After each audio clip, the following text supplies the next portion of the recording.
यहाँ पे देखिए बीच में डियर एक वर्ड आ रहा है, लेकिन जब आप इस लाइन को पढ़ रहे हैं plump dear fast, plump dear fast, क्या हो रहा है, अलिटरेट कर रहा है। हेलो स्टूडेंट्स, कैसे हैं आप लोग? उम्मीद है आप सभी अच्छे होंगे। लास्ट वीडियो में मैंने आपसे प्रॉमिस किया था, जो कि एक्सप्लेनेशन वाला वीडियो था। आप चाहें, अगर आपने एक्सप्लेनेशन नहीं देखा है इस पोएम का, तो आप उस वीडियो में जाकर के लाइन बाय लाइन एक्सप्लेनेशन जो मैंने इस वीडियो का किया है वो आप उसको जाकर के देख सकते हैं। फिलहाल इस वीडियो में हम लोग a tiger in the zoo के पोएटिक डिवाइस को डिस्कस करने वाले हैं। इस पोएम में जो पोएटिक डिवाइसेस का यूज किया गया है वो हम समझने की कोशिश करते हैं। सबसे पहले जो फर्स्ट लाइन अगर आप देखेंगे, यहां पर जहां लिखा हुआ है he stalks in his vivid stripes, ठीक है, तो टाइगर को यहां पर पोएट ने ही की तरह रिप्रेजेंट किया है। ही किसके लिए यूज होता है? ही यूज होता है ह्यूमंस के लिए। किसके लिए यूज होता है? ह्यूमंस के लिए, राइट। और टाइगर के लिए हम लोग क्या यूज करते हैं? For tiger we are using it. Grammatically तो हम टाइगर के लिए क्या यूज करते हैं? इट यूज करते हैं, लेकिन यहां पर टाइगर के लिए क्या यूज किया गया? ही यूज किया गया है। यहां पे जो पोएटिक डिवाइस पोएट ने जो यूज किया है, इसे हम पर्सोनिफिकेशन कहते हैं। क्या होता है पर्सोनिफिकेशन? मैं आपको समझा देता हूं। जब भी कोई नॉन ह्यूमन ऑब्जेक्ट को कोई भी पोएट ह्यूमन की तरह रिप्रेजेंट करता है, दोबारा से समझ लीजिए, जब भी कोई किसी नॉन ह्यूमन ऑब्जेक्ट को पोएट ह्यूमन की तरह शो करता है, ह्यूमन की तरह रिप्रेजेंट करता है, उस तरह के यूसेज को और उस तरह वहां पे जो पोएटिक डिवाइस यूज हुआ है उसे हम लोग पर्सोनिफिकेशन कहते हैं, ठीक है। तो यहां पर टाइगर को ही के साथ रिप्रेजेंट कर रहे हैं, यानी ह्यूमन फीलिंग्स और ह्यूमन इमोशन देने की कोशिश कर रहे हैं। Here the poet is actually trying to show tiger as a human, इसलिए पोएट ने यहां पर पर्सोनिफिकेशन का यूज किया है, ठीक है ना। समझ में आ गई बात? नेक्स्ट, अब इस पूरी लाइन को अगर आप देखें, यहां से लेकर यहां तक अगर आप देखेंगे तो दो और पोएटिक डिवाइसेस यहां पे। एक, जब आप पढ़ रहे हैं यहां पे he stalks in his vivid stripes, यानी वो चल रहा है और उसकी धारियां जो है वो साफ साफ नजर आ रही है। उसकी धारियां क्या है? हिज विविड स्ट्राइप, क्लियर, साफ नजर आ रही। तो आपके सामने एक इमेज क्रिएट हो रहा है। When you are reading this line, there is an image which is getting created in your mind. So this kind of usage is called imagery के नाम से बुलाते हैं। तो यहां पे जो पोएटिक डिवाइस यूज हुआ इस लाइन के अंदर वो क्या है? इमेजरी है, ठीक है। दूसरी एक और चीज आप यहां पर ध्यान देंगे तो आई जो वॉवल साउंड्स है, ठीक है, इसका मल्टीपल टाइम वर्ड्स के बीच बीच में यूज हुआ है। ध्यान से सुनिएगा, आई एक वॉवल साउंड है, तो सिर्फ आई की बात नहीं। जब भी कोई वॉवल साउंड पोएम की एक लाइन में मल्टीपल टाइम यूज होगी एक रिदम बनाने के लिए, उसे हम क्या कहेंगे? एसोनेंस कहेंगे। यानी कि जब आप उस लाइन को पढ़ेंगे और पढ़ने के टाइम पे आपको जो वावल साउंड्स है वो एकदम क्रिस्टल क्लियर सुनाई देगी। जैसे आप देखिए इस पोएम के लाइन को रीड करके, he stalks in his vivid stripes, तो देखिए एक साउंड जो है वो बार बार रिपीट हो रहा है, आपके कानों को साफ सुनाई दे रहा है, जो कि एक वावल साउंड है। आई क्या है? एक वावल साउंड है। इसलिए यहां पर जो एक और पोएटिक डिवाइस यूज हुआ है वो क्या यूज हुआ है? एसोनेंस यूज हुआ है। यानी continuous repetition of vowel sound in a line of a poem in the middle of the words.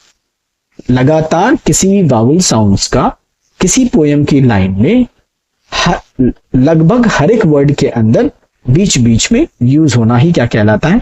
Assonance कहलाता है, ठीक है ना। तो यहां तक आपको क्लियर है? ही क्या हो गया यहां पर? पर्सोनिफिकेशन, क्योंकि यहां पे पोएट ने टाइगर को ह्यूमन की तरह रिप्रेजेंट किया है।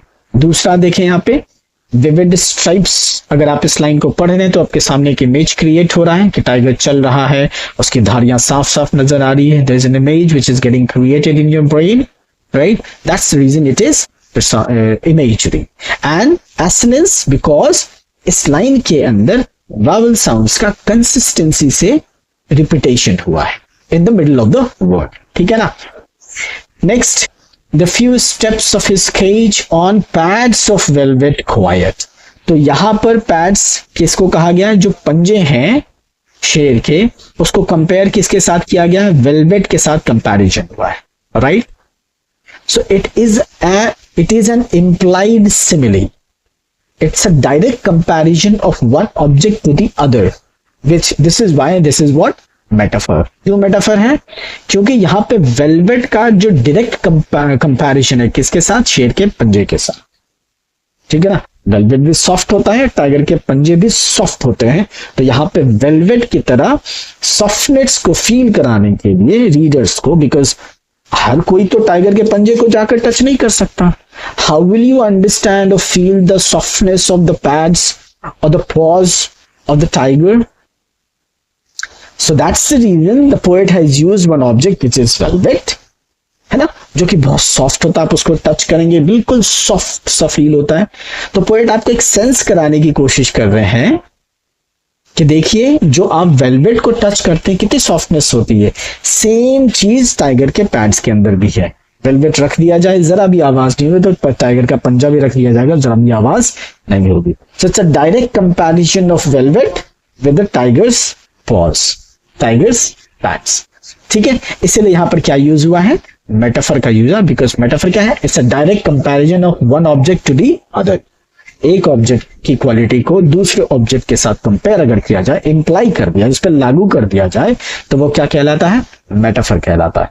इसलिए यहां पे वेलवेट की क्वालिटी को टाइगर के पंजों के साथ डायरेक्ट इंप्लाई कर दिया गया, उस पर लागू कर दिया गया है, ताकि रीडर्स को यह फील हो सके कि किस सॉफ्टनेस की बात हो रही है. ठीक है, just direct comparison of one thing to the other. इसी का ठीक ऑपोजिट तो नहीं बट मिलता जुलता सा है, वो क्या है? सिमिली है. तो सिमिली के अंदर क्या होता है? कंपैरिजन तो होता है बट लाइक और एज के साथ होता है. जैसे he fought like a lion in the battlefield. He fought like a lion in the battlefield. तो यहां पे देखिए लाइक का यूज किया गया है कंपैरिजन के लिए. एक इंसान जो है वो लायन की तरह युद्ध के मैदान में लड़ा. तो यहां पे कंपैरिजन जो हुआ है वो किसके साथ? लाइक को यूज करके कंपैरिजन किया गया है, इसीलिए इसे सिमिली कहेंगे. अगर बिना लाइक के कंपैरिजन होता, जैसे he was a lion in the battlefield, तो यहां पर डायरेक्ट कंपैरिजन है. लायन की ब्रेवरी को उस बहादुर योद्धा के साथ कंपेयर किया गया, इंप्लाई किया गया. यहां पे लाइक और एज का यूज नहीं हुआ है, इसीलिए क्या है? मेटाफर है वो. अगर लाइक और एज का यूज हो जाएगा तो वो क्या हो जाएगा? सिमिली हो जाएगा. यहां तक समझ में आ गया आपको? चलिए आगे बढ़ते हैं. नेक्स्ट लाइन में यहां पे देखिए, क्वाइट रेज. क्वाइट का मतलब शांत होता है, रेज का मतलब गुस्सा होता है. तो ये दोनों वर्ड क्या है? एक दूसरे से ठीक ऑपोजिट है. तो जब इस तरह का यूसेज हो पोएम के अंदर, किसी लाइन के अंदर, इसे हम लोग क्या कहते हैं? ऑक्सीमोरोन. क्या कहते हैं? ऑक्सीमोरोन. यानी दो ऑपोजिट मीनिंग वाले वर्ड ठीक एक दूसरे के साथ यूज किया गया है. ठीक है ना? तो क्वाइट मतलब शांत, रेज मतलब गुस्सा. तो ये क्या हो गया? क्वाइट रेज, यानी उसका गुस्सा क्या है? शांत है. इस तरह की यूसेज को हम लोग क्या बोलते हैं? ऑक्सी. तो फर्स्ट स्टैंजा के अंदर जो इंपॉर्टेंट पोएटिक डिवाइसेस हैं वो क्या है? फर्स्ट ही का यूज हुआ है पर्सोनिफिकेशन. उसके बाद इमेजरी. जब आप इस लाइन को, फर्स्ट लाइन को पढ़ते हैं, आपके सामने एक इमेज क्रिएट होता है. फिर उसके बाद assonance, continuous usage of vowel sound in the middle of the word of a line of a poem. ठीक है. Next, pads of velvet, comparison direct हुआ है वेलवेट की क्वालिटी का पैड्स के साथ. मेटाफर. ठीक है. ऑक्सीमोरोन, एक दूसरे का कॉन्ट्रोडिक्टरी यानी ऑपोजिट वर्ड क्या हो रहा है? एक साथ यूज किया जा रहा है डिफाइन करने के लिए, है ना. यहां रेज को डिफाइन किया गया है क्वाइट के साथ, क्वाइट रेज, है ना. तो आप खुद देखें, क्या एक दूसरे का ऑपोजिट वर्ड है ये, और एक दूसरे के ऑपोजिट वर्ड से एक वर्ड को दूसरे वर्ड के साथ डिफाइन किया जा रहा है. तो ये क्या हो गया? ऑप्शन. ठीक है. नेक्स्ट हम लोग चलते हैं नेक्स्ट स्टैंजा के अंदर. Again, we should be lurking in shadow. तो इस लाइन में क्या यूज हुआ है? इमेजरी। अगेन ही पर्सोनिफिकेशन है। अगर आपसे सिर्फ यही स्टैंजा दिया जा रहा है एग्जाम के अंदर, आपसे पूछा जा रहा है कि स्टैंजा में कौन कौन सा पोएटिक डिवाइस यूज है, तो ऑफ कोर्स ही को आप पर्सोनिफिकेशन की तरह यूज करेंगे और वहां पे आप बताएंगे कि पर्सोनिफिकेशन का यूज हुआ है। या फिर आपके पास ऑप्शंस वाले अगर आप हो और ये स्टैंजा क्वेश्चन में दे रखा है, तो आपसे अगर ये पूछा जाए ही के लिए क्या क्या यूज है, 4 ऑप्शन आपके पास जिसमें एक पर्सोनिफिकेशन भी है, तो आप पर्सोनिफिकेशन क्या करेंगे, टिक करें। ठीक है। दूसरा, इस पर्टिकुलर लाइन की अगर हम बात करें तो यहाँ पे भी क्या है, एक इमेज आपके सामने क्रिएट हो रहा है कि उसे झाड़ियों के बीच में, जंगल में, बड़े बड़े घास के अंदर वो क्या है, छुपा हुआ है, इंतजार कर रहा है अपने प्रे का, अपने शिकार का। तो क्या हो रहा है, आपके सामने इमेज क्रिएट हो रहा है, should be lurking in shadow, वो जंगल में झाड़ियों के अंदर घात लगाए अपने शिकार पे बैठा हुआ होगा। तो आप जब इस लाइन को पढ़ रहे हैं, आपके सामने एक इमेज क्रिएट हो रहा है टाइगर का, कि टाइगर किस तरीके से बैठा है, ये क्या है, यहाँ पे इमेजरी का यूज हुआ है। ठीक है ना। Sliding through long grass, again imagery आप यूज, यहाँ पे भी सेम है। आप देखें जब स्लाइड को धीरे धीरे वो चल रहा है, स्लाइड कर रहा है लंबे लंबे घासों के बीच से, तो you have an image which is getting creating in your mind. एक इमेज आपके जहन में क्या हो रहा है, क्रिएट हो रहा है, इसलिए यहाँ पे भी क्या यूज हुआ है, इमेजरी का यूज हुआ है। Near the water hole where the plump deer pass. ठीक है। अब यहाँ पे देखिए प्लम्प डियर पास, तो देखिए प साउंड यहाँ पे है, प साउंड यहाँ पे है, तो यहाँ पे क्या यूज हो गया है, एलिटरेशन का यूज हुआ। क्या यूज हुआ है, एलिटरेशन।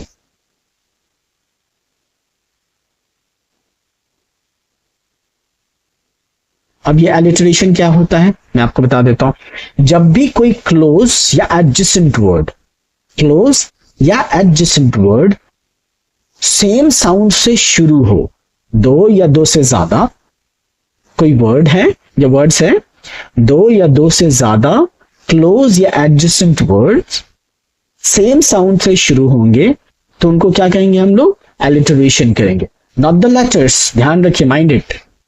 कई बार होता है स्टूडेंट्स ये देखते हैं कि सी से 2 वर्ड्स स्टार्ट हो रहे, एक का साउंड क है, एक का साउंड स है, उसको एलिटरेशन समझ लेते हैं। नहीं, साउंड का सिमिलर होना जरूरी है एलिटरेशन के अंदर।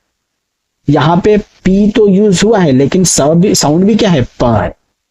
ठीक है। अब यहां पे अगर साइकोलॉजी होता, पी से शुरू होता है, लेकिन साउंड क्या है, सा है, तो यहां प है और यहां पे सा है, जबकि लेटर क्या है, प, तो वो एलिटरेशन नहीं होगा। लेटर भी सेम है या नहीं है फर्क नहीं पड़ता, लेकिन साउंड अगर सेम है तो कौन सा पोएटिक डिवाइस बनेगा, वो एलिटरेशन बनेगा। It can be a close word और एडजेसेंट वर्ड, यानी कि ठीक नेक्स्ट वाला वर्ड भी अगर राइम करा रहा है प्रॉपरली, सेम साउंड से स्टार्ट हो रहा है, या क्लोज वाले वर्ड से ज्यादा गैप नहीं है लेकिन राइम बन रहा है, तो वो एलिटरेशन के कैटेगरी में आ जाए। जैसे यहाँ पे देखिए बीच में डियर एक वर्ड आ रहा है, लेकिन जब आप इस लाइन को पढ़ रहे हैं, प्लम्प डियर पास, प्लम्प डियर पास, तो पा क्या हो रहा है, एलिटरेट कर रहा है ना, इसीलिए क्या है, एलिटरेशन है। ठीक है। नेक्स्ट, आप इन चारों लाइंस के अंदर ये और ये इमेजरी का यूज है, क्योंकि जब भी इस लाइन को आप पढ़े, आप शुरू से लेकर के लास्ट तक पढ़ेंगे, आपके सामने पूरा वो शिकार होता हुआ इंसिडेंट नजर आएगा। So there you can have imagery in all these 4 lines. ठीक है ना। इन चारों लाइंस में क्या है, पोएट ने इमेजरी का यूज किया है आपके सामने एक सीन क्रिएट करने के लिए, एक इमेज क्रिएट करने के लिए, ताकि जब आप पोएम को पढ़ें आपके सामने लिविंग सा फील हो, आपके सामने ये लाइन जिंदा हो जाए, आपको लगे कि आपके सामने ये सारी चीजें हो रही है, एक इमेज क्रिएट हो रहा है। ठीक है। तो चारों लाइन में इमेजरी है। ठीक है। और यहाँ पे पर्सोनिफिकेशन का यूज हुआ है, और दूसरी चीज यहाँ पे एलिटरेशन का यूज हुआ है। एक और पोएटिक डिवाइस है एंजाममेंट, जो मैं इस सबसे लास्ट में डिस्कस करूंगा। ठीक है। क्योंकि हर स्टैंजा के अंदर ऑलमोस्ट एंजाममेंट का यूज हुआ है, मैं आपको उसको हम लोग लास्ट में डिस्कस करेंगे। फिलहाल हम लोग नेक्स्ट स्टैंजा पे चलते हैं। He should be snarling around houses at the jungle's edge. Again he personification. अब देखिए यहां पे जो एक वर्ड है snarling, ये एक साउंड है। स्नार्लिंग मतलब दहाड़ना। ठीक है। जैसे रोरिंग होता है। तो मैं आपको एक बात बताता हूं, ध्यान से सुनिएगा। जब भी कोई साउंड, जब भी किसी साउंड को कोई नाम दे दिया जाए या वर्ड दे दिया जाए, जब भी किसी साउंड को कोई नाम दे दिया जाए या वर्ड दे दिया जाए, उसे हम क्या कहते हैं, ऑनोमोटोफिया कहते हैं। तो क्या है वो, O N O M A T O P O E I A, this is onomatopoeia. ठीक है, तो ये क्या है, जब भी किसी साउंड को कोई नाम या वर्ड दे दिया जाए तो वो क्या कहलाएगा, ऑनोमेटोपिया कहलाएगा। तो यहाँ पे स्नॉर्लिंग क्या है, ऑनोमेटोपिया है। ठीक है ना। उसके बाद at the jungles edge bearing his white fangs, his claws, terrorizing the village. Again, आप देखें, he should be snarling around houses at the jungle's edge, bearing his white fangs, his claws, terrorizing village. Imagery, चारों के चारों line में क्या use हुआ है, imagery का यूज हुआ है। क्योंकि आप जैसे इस लाइन को पढ़ रहे हैं आपके सामने ऑटोमेटिकली क्या हो रहा है, एक इमेज क्रिएट हो रहा है। ठीक है, तो यहाँ पे क्या यूज हो गया, इमेजरी का यूज हुआ। कोई दिक्कत। नेक्स्ट आप देखिए, यहाँ पे एसिनेंस का यूज हुआ है, bearing his white fangs, his claws, क्या है, देखिए यहाँ पे आई आई आई, फिर यहाँ पे वाउल साउंड, फिर यहाँ पे, तो कंटिन्यूअसली क्या हो रहा है, वाउल साउंड्स का रिपीटेशन हो रहा है वर्ड्स के बीच बीच में, तो इसलिए क्या है, ये एसिनेंस हुआ। Let's move to the fourth stanza. But he is locked in a concrete cell. अब देखिए यहीं पे मैं बात करूं, यहाँ पे क्या है, का प्रोनाउंसिएशन है और यहाँ पे क्या है, स प्रोनाउंसिएशन है। So this is not alliteration, यहाँ पे अलिटरेशन का यूज नहीं हुआ है। ठीक है ना। Is a strength behind bars, लेकिन यहाँ पे देखिए ब और ब, और ये दोनों क्या है, एडजेसेंट वर्ड है, तो यहाँ पे क्या यूज हो गया, अलिटरेशन का यूज। कोई दिक्कत, क्योंकि सेम साउंड से दो आपस बगल वाले वर्ड्स क्या हो रहे हैं, स्टार्ट हो रहे सेम साउंड से, इसीलिए क्या है, अलिटरेशन। नेक्स्ट आ जाते हैं हम लोग लास्ट स्टैंजा के ऊपर। अगेन अब यहां पे भी देखिए, सॉरी, हिज पर्सोनिफिकेशन है। ठीक है ना, यहाँ पे ही पर्सोनिफिकेशन, वाउल साउंड्स का रिपीटेशन देखिए, तो but he is locked in a concrete cell, continuously vowel sounds आपको क्लैरिटी के साथ सुनाई दे रहे हैं। एसएनएस का यूज यहाँ पर हो सकता है। ही यहाँ पे क्या है, पर्सोनिफिकेशन, हियर्स, तो अब देखिए हा, तो यहाँ पे एलिटरेशन भी यूज हो गया है। ब्रिलियंट साउंड जो है यहाँ पे देखिए आप, रिपीट हुआ है, तो इसे हम क्या कहेंगे, रिपीटेशन कह रहे हैं। एक चीज आप ध्यान रखिएगा, रिपीटेशन जो है ना, ऐसे नहीं हो, हम लोग हर रिपीटेड वर्ड को रिपीटेशन नहीं कह सकते पोएम। जब हम किसी वर्ड को उस पर्टिकुलर वर्ड पे एम्फेसिस देने के लिए, यानी उस पर्टिकुलर वर्ड के ऊपर जोर देने के लिए, जब हम उस वर्ड को रिपीट करते हैं, जैसे यहाँ पे ब्रिलियंट को रिपीट इसलिए किया गया है ताकि रीडर का अटेंशन उस पे जा सके, उस वर्ड पे जोर दिया जा सके, पोएट ने ये कोशिश की है, इसीलिए रिपीटेशन है। लेकिन अगर ये ब्रिलियंट का यूज जोर देने के लिए नहीं होता, फिर भी रिपीट अगर किया गया होता, तो वो रिपीटेशन नहीं कहलाता, इतना ध्यान रखिएगा। अब आ जाते हैं हम लोग, जो लास्ट पोएटिक डिवाइस मैंने आपसे कहा था डिस्कस करूंगा, वो है एन्जाम्पमेंट। तो जब भी किसी पोएम के अंदर, किसी स्टैंजा में, जब भी किसी पोएम के अंदर, किसी स्टैंजा के अंदर कोई लाइन बिना किसी पंक्चुएशन के नेक्स्ट लाइन में शिफ्ट हो जाए, मैं दोबारा बोलता हूं, ध्यान से सुनिएगा, जब भी किसी पोएम के अंदर कोई लाइन किसी स्टैंजा का बिना पंक्चुएशन मार्क के नेक्स्ट लाइन में शिफ्ट हो जाए, उसे हम क्या कहते हैं, एन्जाम्पमेंट कहते हैं। जैसे यहां इस वर्ड, इस दोनों लाइन को देखिए, and stairs with his brilliant eyes at the brilliant stars. अब आप देखिए यहां पर कोई पंक्चुएशन मार्क यूज नहीं हुआ, यहां पे फुल स्टॉप का यूज हुआ है, ये इसकी वजह से छुप गया है, बट यहाँ फुल स्टॉप है स्टार्स के बाद, बट यहाँ पे कोई पंक्चुएशन का यूज नहीं हुआ है, और ये लाइन क्या है, नेक्स्ट लाइन में फिर शिफ्ट हो गया। बिना पंक्चुएशन मार्क के यूज किए हुए पोएट जो है नेक्स्ट लाइन में शिफ्ट हो जा रहे हैं, यानी कि इस तरह की यूसेज को हम क्या बोलते हैं, एन्जाम्पमेंट बोलते हैं। ये आपको ऑलमोस्ट जो फोर्थ स्टैंजा है इसको छोड़ दीजिए, बाकी आप देखिए फिफ्थ स्टैंजा की फर्स्ट लाइन एन्जाम्पमेंट है, सॉरी थर्ड स्टैंजा की फिफ्थ लाइन क्या है, एन्जाम्पमेंट है। फिर आप सेकंड स्टैंजा में आइए, यहां पे देखिए ग्रास होल, ये दोनों लाइन बिना पंक्चुएशन के शिफ्ट हुआ है, एन्जाम्पमेंट का यूज हुआ है। फर्स्ट स्टैंजा में आइए आप, स्ट्राइप्स के बाद देखिए कोई पंक्चुएशन यूज नहीं हुआ है, तो यहाँ पे भी क्या यूज हुआ है, एन्जाम्पमेंट का यूज हुआ है। So these are the major poetic devices जो इस पोएम के अंदर पोएट ने यूज किया है, जो एग्जाम पॉइंट ऑफ व्यू से बहुत इंपॉर्टेंट है।